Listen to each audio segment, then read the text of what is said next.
రాష్ట్రంలో ఎక్కడ చూసినా కూడా ఎల్పిజి బంకుల ముంగట వందలాది సంఖ్యలో ఆటోలు మరి రోజుల తరబడి నుంచి ఎల్పిజీల గురించి వెయిట్ చేస్తున్నటువంటి పరిస్థితులు మనం చూస్తూ ఉన్నాం. కేంద్ర ప్రభుత్వ బాధ్యత అయినటువంటి ఎల్పిజి సరఫరా ఈరోజు అర్ధాంతరంగా ఆపేసినందుకు ఈరోజు మరి ఆటో వాళ్ళందరూ కూడా వారి యొక్క జీవనం గడవాలంటే ఆటో నడుపుకోవాలి. ఆ ఆటోల రకరకాల చట్టాలు వచ్చినప్పుడు ఆటోలని పెట్రోల్లోకించి ఎల్పిజీలకి తీసుకొని వచ్చినప్పుడు అందరు ఎల్పిజీలకి కన్వర్ట్ అయినప్పుడు ఈరోజు సుమారు హైదరాబాద్లోనే 95,000 ఆటోలు ఎల్పిజి ఆటోలు ఉన్నాయి.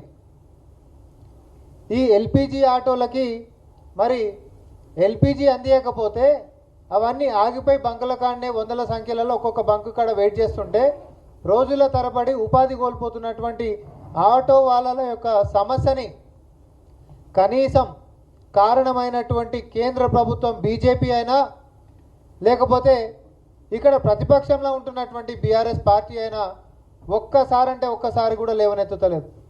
అటు పార్లమెంటు దగ్గర నుంచి మొదలు పెట్టుకుంటే ఇక్కడ ఈరోజు ఈ ప్రెస్ మీట్ దాకా కూడా కాంగ్రెస్ పార్టీ ఈరోజు ప్రజలకి జరుగుతున్నటువంటి తీవ్ర నష్టం, ప్రజలు పడుతున్నటువంటి ఇబ్బందులు, వీటిని అడ్రస్ చేయాల్సినటువంటి బాధ్యత మన మీద ఉంటుంది. కానీ మన ప్రభుత్వం రాష్ట్రంలోకి వచ్చిన తర్వాత ఉచిత బస్సు ప్రయాణం మహిళలకు ఇచ్చినప్పుడు ఆటోలందరికీ మొత్తం నష్టం జరిగిపోతుందని చెప్పి ఒక్కొక్క ఆటో ఎక్కి 4 కెమెరాలు పెట్టుకొని రీల్స్ తీసుకున్నటువంటి బీఆర్ఎస్ పార్టీ ఆర్టీసీ బస్సులు పెడితే ఉచితంగా మహిళలకి ఆటోలు నడవని చెప్పి లాజిక్ డ్రా చేసినటువంటి బీఆర్ఎస్ పార్టీ మరి ఎల్పిజి ఇవ్వకపోతే అసలు ఆటోలే నడవవు కదా, వాళ్ళ జీవనం ముందుకు సాగదు కదా అనేటటువంటి అంశాన్ని మర్చిపోయిందా అని నేను అడుగుతున్నాను. లేకపోతే ఇది బీజేపీ కారణం కాబట్టి, మిత్రపక్షం బీజేపీ కాబట్టి మనం ప్రశ్నించకుండా ఉండాలనేటటువంటి భక్తితో స్పందించట్లేదా అని నేను అడుగుతా ఉన్నా. బీజేపీ అంటే బీఆర్ఎస్కి భయమా లేకపోతే భక్త? రోడ్డున ఎక్కినటువంటి ఆటోలు కనిపిస్తలేరా? ఇప్పుడు రోజుల తరబడి మీరు ఎక్కడైనా తీసుకోరు, ఏ నియోజకవర్గంలో తీసుకోండి, ఎల్పిజి బంకులు అక్కడ మొత్తం ఆటోలు ఆగున్నాయి. బంకులు మొత్తం బంద్ చేసిండ్రు, లేవు అవుట్ ఆఫ్ స్టాక్ అని చెప్పి. మనం ఈ ప్రభుత్వం నుంచి రివ్యూలు చేయడమే కాదు, కేంద్రానికి మనం ఈరోజు రెగ్యులర్గా రిప్రజెంటేషన్స్ ఇస్తూ ఉన్నాం. మీరు చర్యలు తీసుకోవాలి, ఎందుకంటే సరఫరా చేయాల్సినటువంటి బాధ్యత కేంద్ర ప్రభుత్వం బీజేపీ కాబట్టి. ఏమన్నానంటే ఆడ యుద్ధం జరుగుతూ ఉంది, ఇరాను ఇజ్రాయెల్ యుద్ధం జరుగుతూ ఉంది కాబట్టి ఇవన్నీ సంక్షోభాలు వస్తున్నాయి అనేటటువంటి కారణాలతో మనం ఏదైనా చెప్పే ప్రయత్నం చేస్తే తప్పుడు ప్రచారాలు ఏం చేయొద్దు, అన్నీ సవ్యంగా ఉన్నాయి.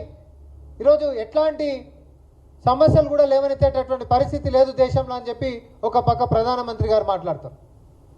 కానీ ఇక్కడ వాస్తవ పరిస్థితి మైదానం కాడికి వచ్చినప్పుడు లైన్లలో ఆటోలు నిలబడి రోజుల తరబడి వేచి చూసుకుంటా ఎల్పిజి లేకుండా జీవన విధానం ముందుకు సాగకుండా ఉంటున్నటువంటిదేమో అసలు కథ నడుస్తూ ఉంటుంది. ఏది నమ్ముదాం? అసలేం ఇబ్బందులు లేకపోతే ఆటోలు మొత్తం రోడ్ల మీదకి ఎందుకు వస్తారు, బంకులు ఎందుకు మూతపడతాయి? సరఫరాలో లోపం లేకపోతే ఈరోజు ఇట్లాంటి పరిస్థితి ఎందుకు దాపరిస్తుంది? కేవలం నగరంలో 1,00,000 ఆటోలు అంటే 1,00,000 కుటుంబాలు ఈరోజు రోడ్డున పడినటువంటి పరిస్థితి. దీనికి మీరు తీసుకున్నటువంటి తప్పుడు నిర్ణయాలు కేంద్రంలో ఏవైతే ఉన్నాయో దానికి మూల్యం ప్రజలు చెల్లించుకుంటా ఉన్నారు. రాష్ట్ర ప్రభుత్వం నుంచి మేము ఏ రకంగా సహకరించాలో చెప్పండి, మేము అన్నిటికీ సిద్ధంగా ఉన్నాం. కానీ దయచేసి ఎల్పిజి సరఫరా మాత్రం నిరంతరం ఉండాలి. ఎందుకంటే ఎల్పిజి ప్రైవేట్ బంకులు కూడా ఉన్నాయి, ప్రైవేట్ బంకులలో అయితే మొత్తం బంద్ చేసేసారు, మీతో ఏమో తక్కువనే అని అంటారు.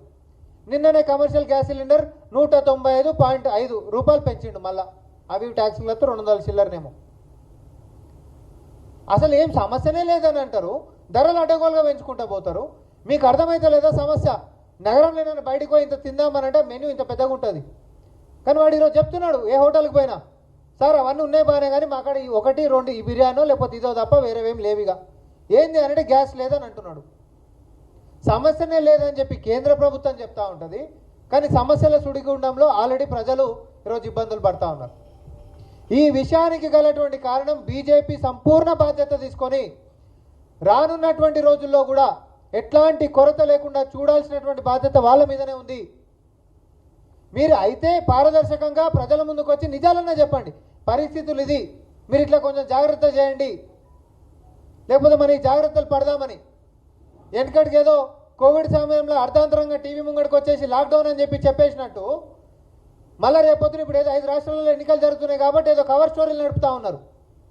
మళ్ళీ ఒక్కసారి ఎన్నికలు అయిపోగానే ప్రజలు రోడ్డు మీద పడితేంది, వాళ్ళు ప్రజలు ఉంటేంది పోతుంది అనేటటువంటి వైఖరి బీజేపీ దగ్గరికి నుంచి మనం చూస్తాను. నేను మళ్ళీ చెప్తా ఉన్నా, కేవలం స్వార్థపూరితంగా ఈరోజు ఎన్నికలు నడుస్తున్నాయి కాబట్టి దీన్ని ఏదో ప్యాచప్ వర్క్ తోటి కవర్ చేసుకుంటూ పోతా ఉన్నారు తప్ప అసలు జరుగుతున్నటువంటి వాస్తవాలని బీజేపీ నేతలు బయటకు వచ్చి ప్రజలకి చెప్పాలి.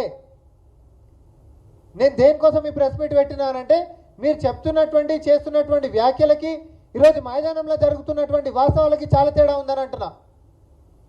ఇది ఇట్లుంటే ఆ వాస్తవాలని ప్రశ్నించేటటువంటి దమ్ముదారం లేనటువంటి బీఆర్ఎస్ బీజేపీ తోటి ములాఖత్ అయిపోయి వాళ్ళని కాపాడేటటువంటి ప్రయత్నం.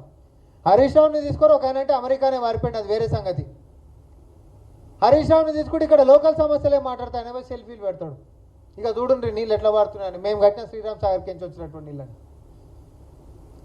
ఇంత దారుణంగా ఇంత దరిద్రంగా ప్రతిపక్షమైనటువంటి బీఆర్ఎస్ పార్టీ వ్యవహరిస్తే రాష్ట్రంలో మీకు బీజేపీకి ఇంత ములాఖత్ ఉంటున్నటువంటిది చాలా స్పష్టంగా ఈరోజు మళ్ళొకసారి రుజువైతా ఉంది. మీ ఫెవికాల్ బంధాన్ని ఎవడు కూడా విడదీయలేడు అనేటటువంటిది మళ్ళొకసారి స్పష్టమవుతా ఉంది. ఇది ఇట్లుంటే నేను 2 డిమాండ్లతో ఈరోజు ఈ యొక్క ప్రెస్ మీట్ పెడుతున్నా. బీజేపీ నేతలు ముందుకొచ్చి వాస్తవాలని లెక్కలతోటి ప్రజలు ఆల్రెడీ అవస్థలు పడడం మొదలైంది.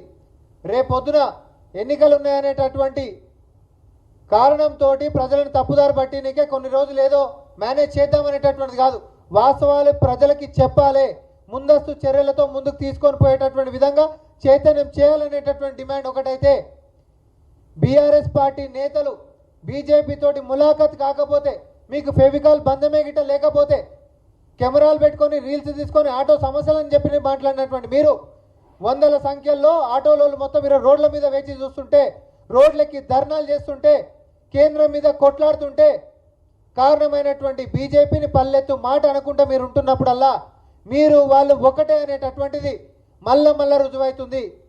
ఇంకొక అవకాశం తీసుకునైనా మీ యొక్క చిత్తశుద్ధిని కేంద్రం మీద కొట్లాడి ఆటో వాళ్ళకి యొక్క బాసటగా నిలబడాలి. మాతో పాటు మద్దతుగా ఈరోజు తెలంగాణ మొత్తం కూడా కొరత మీద కొట్లాడదామనేటటువంటి దాని మీద మనం కలిసి నడవాల్సినటువంటి బాధ్యత ఉంది. ప్రజల సమస్యలకు మించేది కాదు, కానీ వాస్తవాలు చూస్తేనేమో బీఆర్ఎస్ పార్టీకి స్వార్థం ఎక్కువ కనిపిస్తూ ఉంది. కాబట్టి ఎల్పిజి కొరత అనేటటువంటిది ఈరోజు ఆటోలో అందరూ ఇంత తీవ్ర ఇబ్బంది పడుతూ ఉన్నారు. కాబట్టి కేంద్రం ఎల్పిజిని సరఫరా చేయడంలో వైఫల్యం చెందకుండా నిర్విరామంగా ఇచ్చేటటువంటిది మా యొక్క సివిల్ సప్లైస్ మంత్రి వర్యులు ఉత్తమ్ కుమార్ రెడ్డి గారు కూడా నిన్న కేంద్రానికి లేఖ రాసిండు.